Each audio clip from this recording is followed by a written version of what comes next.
বিষ্ণু বলেন জান্নাতে স্পেশাল দুইটা দরজা আছে, একটার নাম আব্বা আরেকটার নাম আম্মা। এই দুইটা দরজা আমাদের ঘরে আছে না নাই?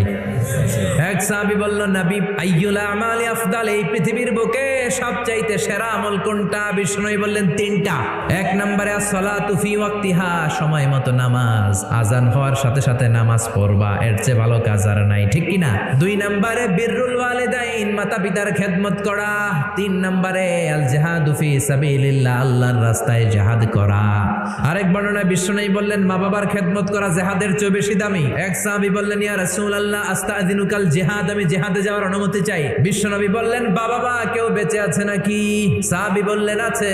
বিশ্বনবী বললেন, যাও ঘরে ফিরে যাও, ফাফিহিমা ফাজাহিদ, বাবা মার খেদমত করো, বাবা মার খেদমত করলে ঘরে বসেই জিহাদের সওয়াব পাবা। কি নেয়ামত চিনি না আমরা, বুঝি না, যতদিন থাকে ততদিন বুঝি না।